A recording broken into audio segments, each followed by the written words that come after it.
So, yesterday we were learning about the human resource planning in the retailing organization. Moving on forward in the same human resource planning, we have something called manpower planning. Manpower planning means how much laborers or how many people are required inside a company to do the work. Now, if we start, let's say we are starting a company of manufacturing. Uh, let's take for example manufacturing the mask. Now masks are something which are high in demand in present scenario, and it has to be done mainly to the through the machinery and not with the handmade mask. Handmade mask is what we use it at home, right? But we'll have to sanitize those masks better before selling it. But when you take industry, when you're talking about mask as an industry, then in that case we are supposed to use machineries. So maximum work or majority of the work will be done by the machinery, and we would require less number of people to look after the machinery.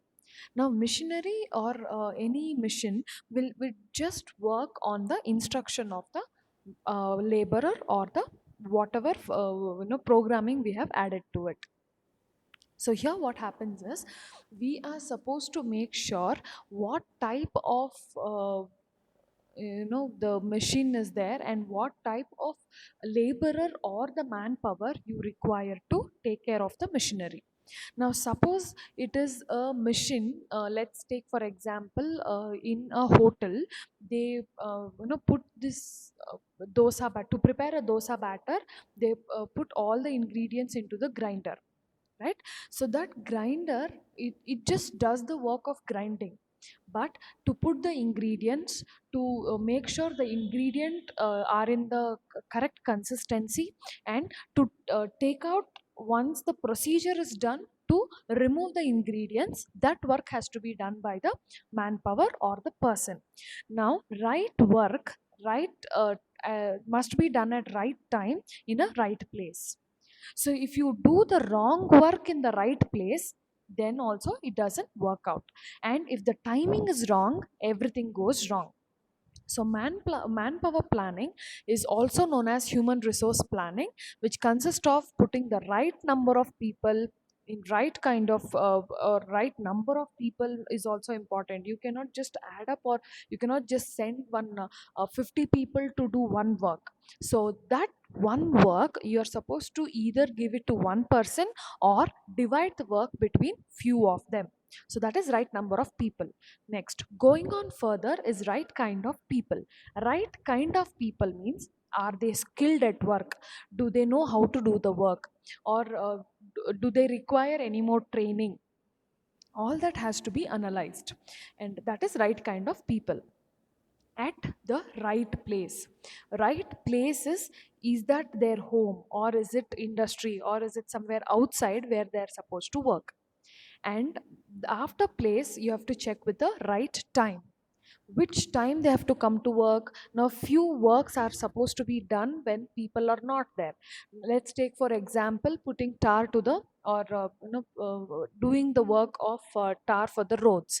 Now when there is too much of traffic, you cannot actually do that work of tar for the roads. So they would see the ideal time when there is no people going around or when there is no traffic, and then they would do that work, right? Similarly, every work has the proper timing to be done.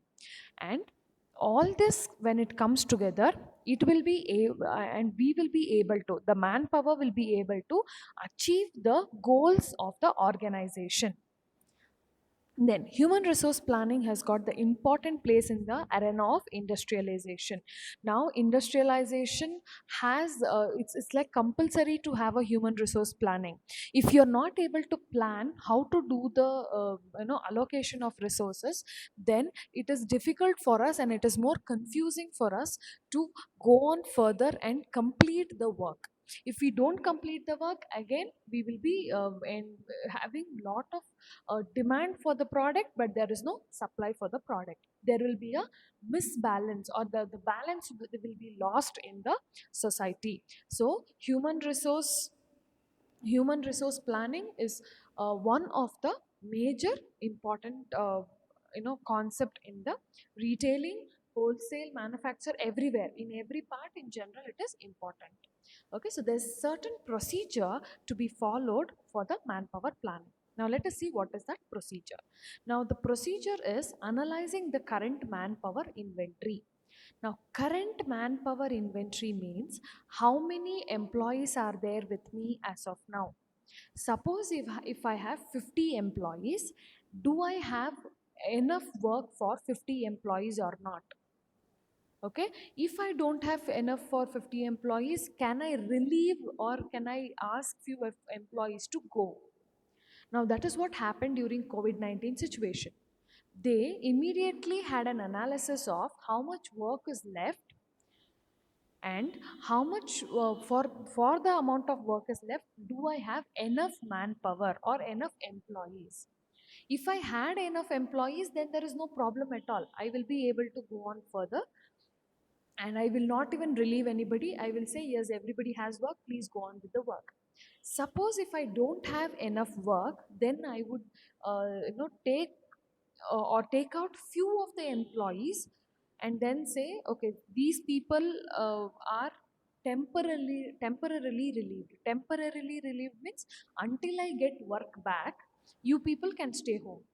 Now once I get the work back, or once I start the industry, I will get more orders, then I will call you back. Fine. So that is the analyzing the current manpower inventory. Inventory is how many of them are inside the office, how many of them have I have relieved. Then making future manpower forecast. Suppose in my company I am expecting a very very big deal. Okay, now this big deal, say suppose for this big project I require extra 20 people. I already have 50 in my organization, I require extra 20 people. So how do I know I require extra 20 people? I make a budgeting, I make an allocation, and I forecast how many people I require. Okay, there is a new concept of human resource accounting which is coming up nowadays, that has been utilized in many uh, industries, many companies. Now why do they do this human resource accounting is, it will help us to know how much we are spending on one person, or as an employee or an employer. So once we know the expenses, we will be able to reduce the cost or increase the cost as per the requirements. So future manpower forecast is also one of the procedure under manpower planning. Next, developing employment programs. Employment programs is not just asking them to come and work day in and day out. So we also have to conduct certain programs to motivate the employees. Now, in a college, if you have classes continuously without any fest or any program, no guest lectures, no exposure about anything, then in that case you would get bored. You would feel that, okay, there is again class every day, so let me take a break. But if the college is packed up with lot of fest, lot of sports event, you have one or the other event in a week, like how we had in all the previous semesters. Okay, so in that scenario, what happens? The participation is more, and always students have some or the other kind of entertainment in and around, and they will be more energetic to come to the college. Okay, so that is developing employment programs. Similarly, the employees will also have certain outings, they'll have meetings, they'll have fest happening. Okay, so they will have fest that is happening in the industry. They will have food fest, they will have inter-team fest happening. Now all these will help them and encourage them to come and participate. Then design training programs. Yesterday we discussed a little about training programs or the previous class. Now training programs can happen in any level. Once you enter into an organization, you will have a compulsory probationary training period. So after that, if you're going to the next level of the organization, then also you will have training. Okay, and then in between, if required, or if there is new technology, new system which has been introduced, then also training takes place. So these are the four major procedures of manpower planning, starting with analyzing the current manpower inventory, then making future manpower forecast, then developing training programs, developing employment programs, and designing training programs. Okay, so this is the concept of manpower planning. Any doubts until here?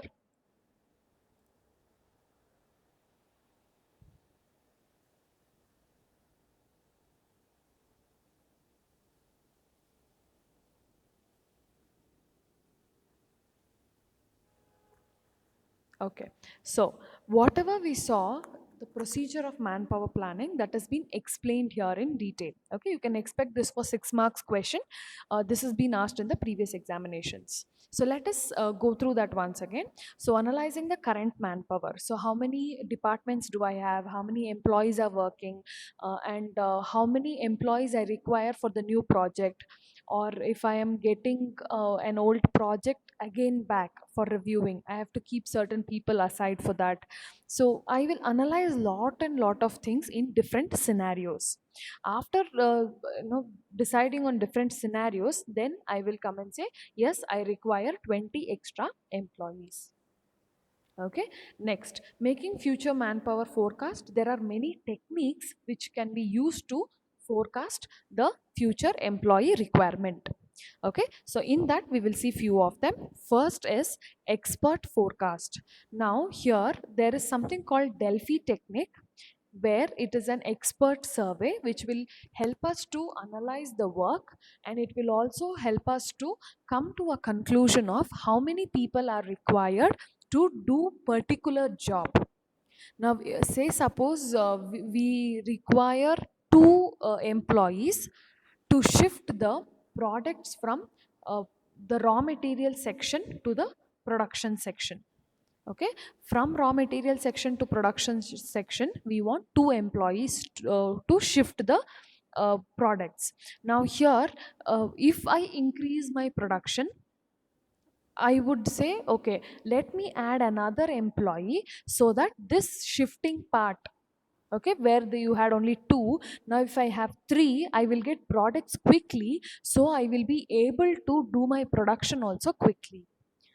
Okay, so that is certain expert survey and certain informal decisions. You can do a formal survey also and say, yes, I require so many people, or just by calculation with experience, you can do certain informal decision. Then, trend analysis. Trend analysis is by seeing past working experience. Okay, I would be working in certain industry for more number of years. Now, I know how many hours. Let's say, for example, if I am taking this chapter, if I'm explaining this chapter, I know how many hours is required to complete one particular concept. Now, this manpower planning, if I go through the concept, I know, yes, I require 1 hour for this, I require 2 hours for this. Like that, I will be able to know by my past experiences. Similarly, trend analysis, you will see how much is the past trend. Previously, how many employees have we utilized for the project? Okay, that is one of the method in the knowing the future, or knowing how many more staff we require. And then indexation, using base year as basis. Now here we will keep 1 year as basis. Let's say, let's take for example 2012 was basis for us. Now in 2012 we did very good production, and we got very good profit also. So we will keep 2012 as basis, and then after 2012, whatever year comes, we will compare it to 2012, and we will keep the employees. Or we can do a statistical analysis, which we have already learnt enough, that is central tendency measure. We can calculate mean, median, mode here, and do the allocation. That also will work. Then Coming to workload analysis. Workload analysis depends on nature of work. Now, nature of work means, suppose our company is a software company. Now I will see, for project 1 I require let's say 25 people. Project 1, 25 people are required. Now in the 25 people, there I can divide the work. Everybody has, let us say, 5 hours of work for project 1. Project 1, I'll repeat it again. For example, project 1, there are 25 people required, and each person will get 5 hours of project 1 work every day. Why only 5 hours? They will have other projects also to finish, that is why. Okay, so now I know what is the nature of work that we are doing, and how much the employees will be able to cover up with the work, and how much I should ask them to complete it in one day. Certain days we are very very energetic, we will be able to finish the work very quickly. Few days we are little lethargic, we are little lazy, we want to work slowly or postpone the work also. So all these analyses are taken into consideration, and then the time allocation will be given. Then workforce analysis. Workforce analysis is where, if at all a person is working extra, let's say he's working overtime, apart from 5 hours a day, let's say he's working 10 hours on the project, and he's completing the project very quickly than we have expected. Then we will be giving him certain allowances, and we will say him, okay, you have done a good job, now take, this is the allowance we are giving you. Okay. But there are people who are not even working 5 hours on the project. Then in such people we would call them and warn, saying that you are supposed to do the work what is assigned to you. So workforce analysis, we are seeing who is the right people for that work. Okay, so this is also one more method. Then other methods, there are many many mathematical models which are used. Like we plan a budget, we see how much we are able to pay salaries, and based on that only we will hire the employees. We will see what is the major skill required to work in the company. We will see the age limit. Then we will see lot of factors like dependent and independent factor. We will calculate regression analysis, we will do. And then we do new venture analysis. So if at all we are starting a new project, completely we will plan afresh, and then we will see if it will work out. So these are many other methods which are utilized. So to forecast how many more manpower I require, I have so many methods to be used, starting from expert forecast, trend analysis, workload analysis, workforce analysis, and other methods. Okay, clear with this slide? Any doubt here?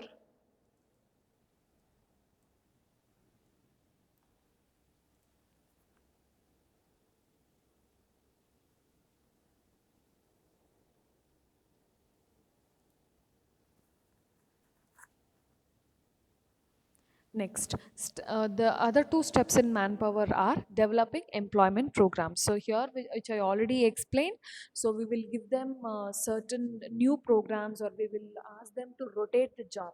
Now today, if a person is working on mission 1, okay, after 1 week I will put him on mission 2. Okay, after 2 weeks I'll put him on mission 6.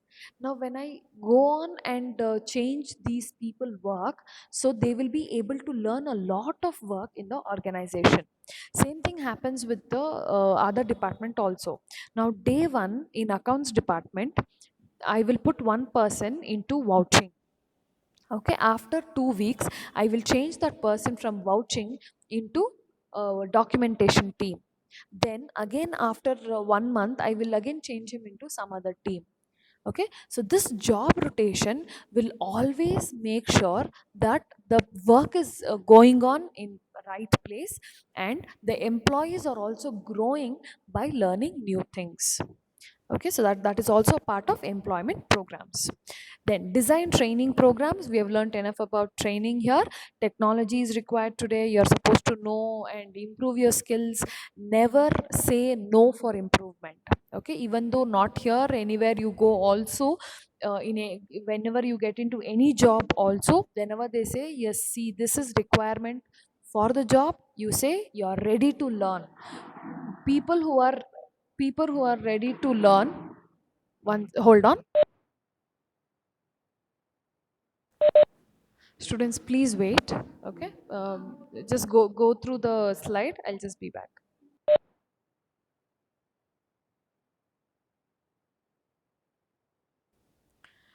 So here we were talking about design training programs. So training is done in every other stage, in every other scenario. So we are supposed to include these training for all the employees throughout. Okay, so these are the 4 steps of manpower planning. That is analyzing the current manpower inventory, and we saw many forecasting techniques which are used in the industry. Then we have developing employment programs, so they come up with very creative programs which are required for employees. Then they also help them train at every level in the organization. Then importance of manpower planning. I hope the previous concept was clear to everybody. Anybody has doubt?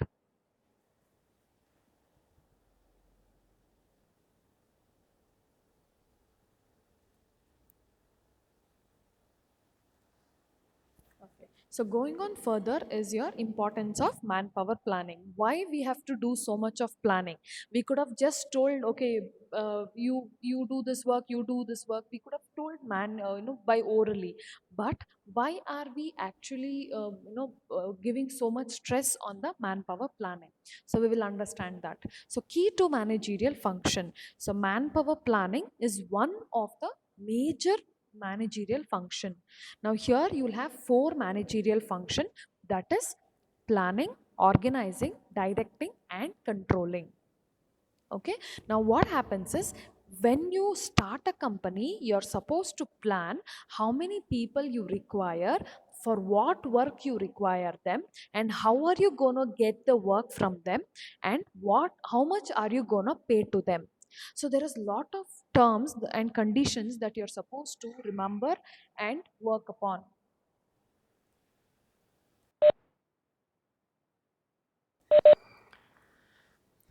Okay, so here by seeing these planning, organizing, directing, and controlling, we are supposed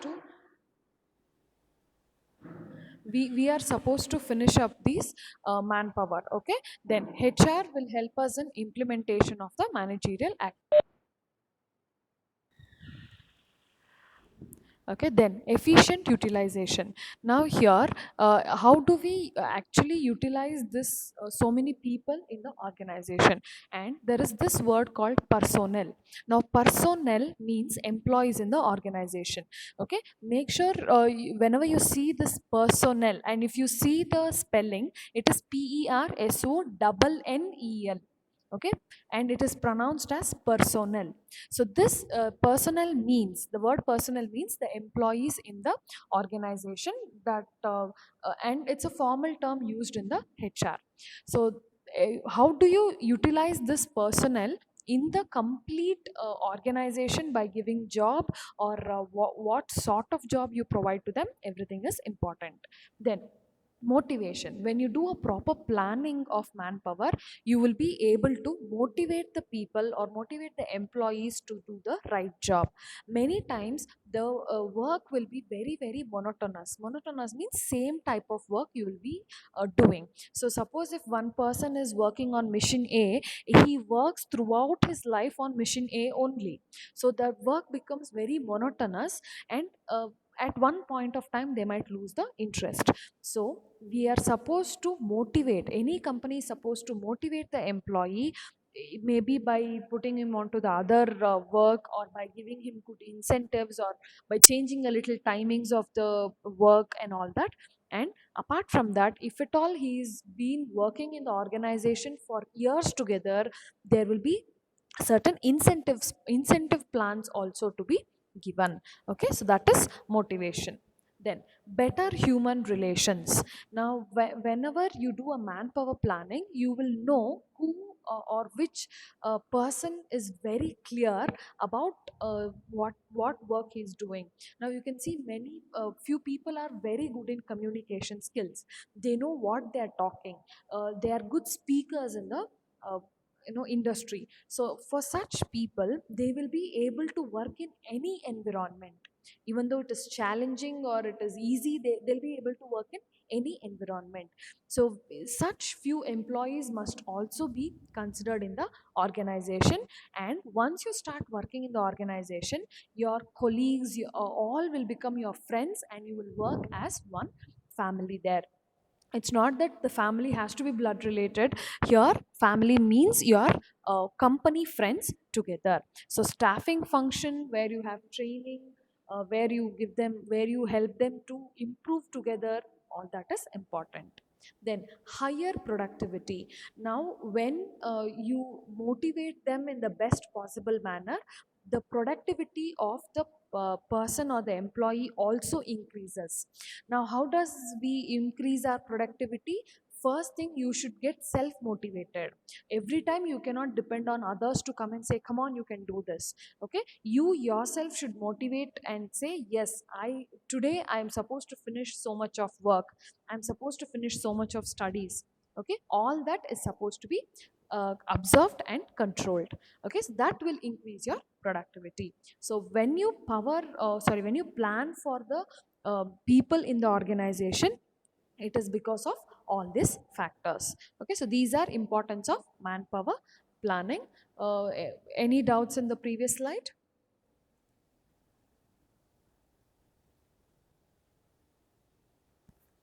Did you all understand manpower planning?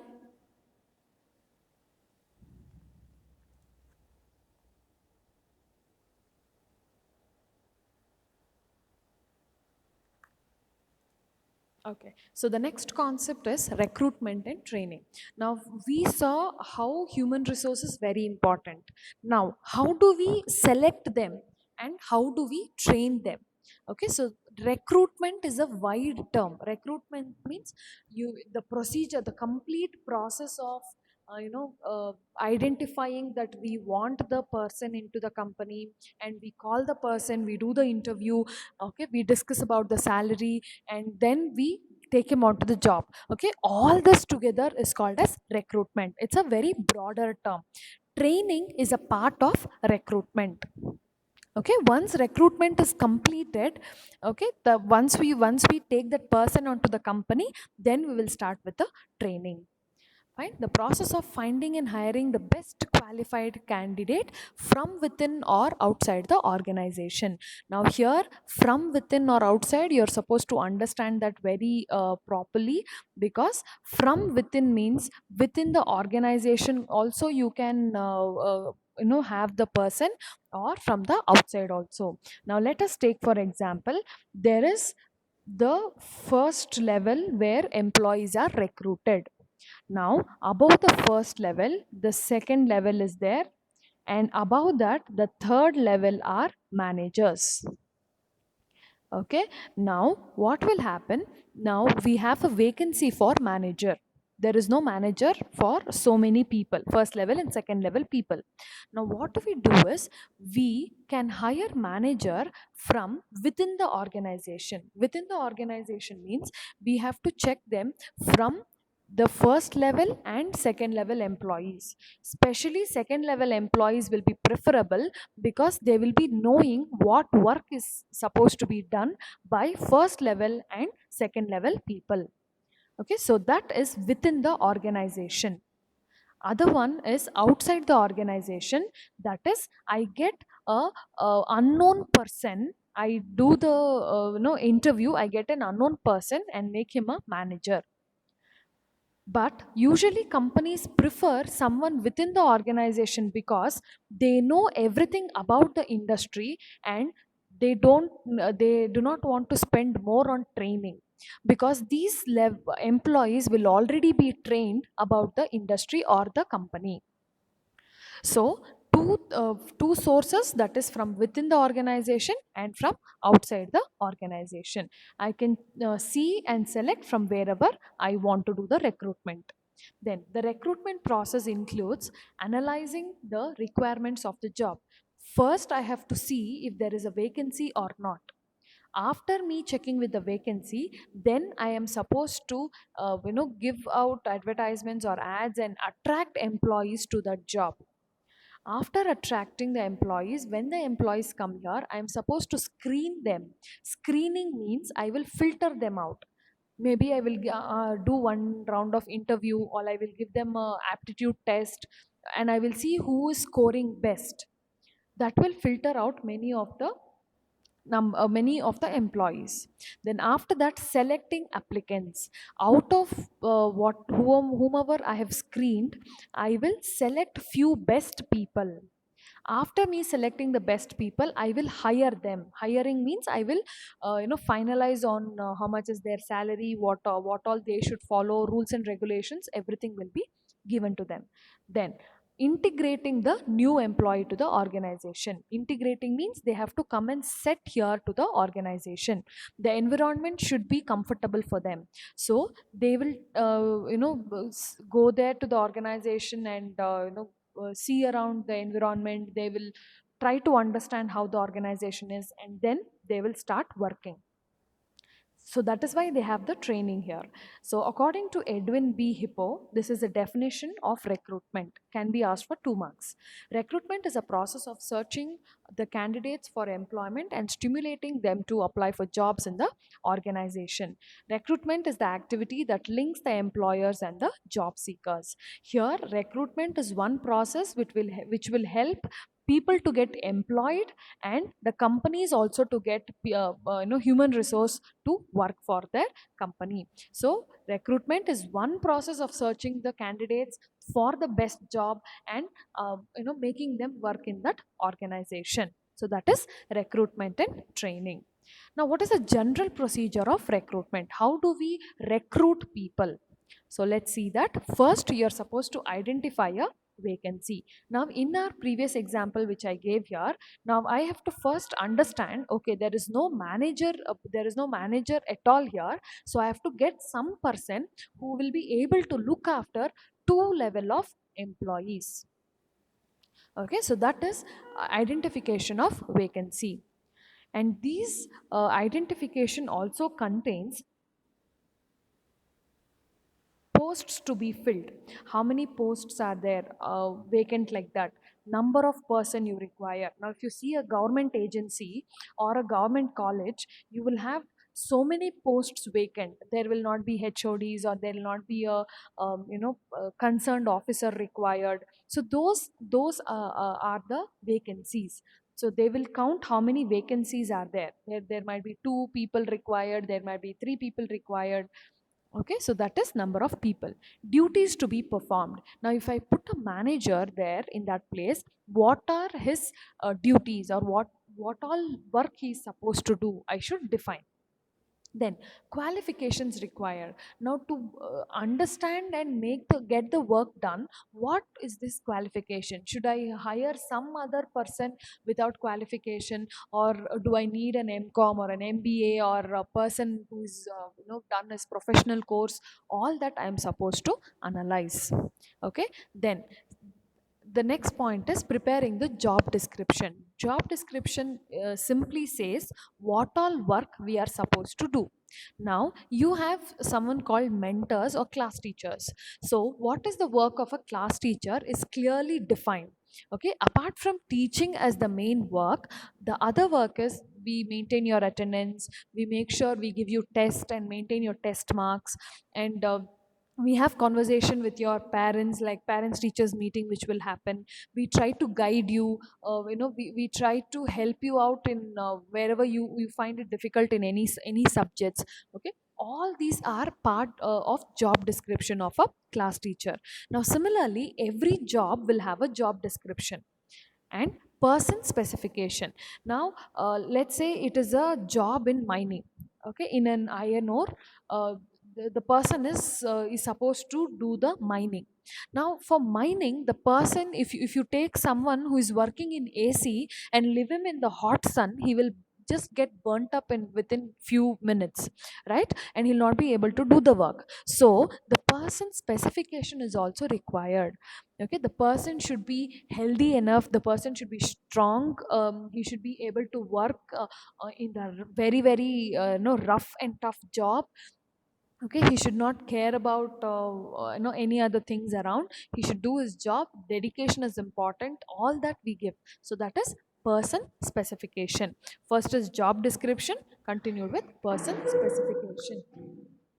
Okay, next, locating and developing the sources of required number and type of employees. We give advertisements, paper advertisements, we send messages on WhatsApp, we put messages on social media, and we make sure, or we put it on our website or company website also, to make sure we get the employees. Then we will manage the response. We will see how many people are interested to come. We will ask them to send the resume, we will ask them to come down to the company. So we manage the response. Once they come to the company, we will shortlist them. We will see who is the first preference, who is the second preference, who is the best person for the job, and all that we will check. Okay, how do we understand all that? That is by the required characteristics. Then arranging the interviews with selected candidates. Now whomever we have shortlisted or we have prioritized, we will have an interview with only so many people. We will not go out and talk with all 100 people who have applied, but we will only talk with the top 5 people or 2 people that we have selected. Then concluding the interview and decision making. Once we finished with all the interviews, then we will discuss with the company, with the management, regarding salaries and regarding the incentives to be provided, what sort of person the which we have required has come. Everything we will discuss and make a decision. So this is the general procedure of recruitment. Okay, so clear with this slide? Any doubts until here?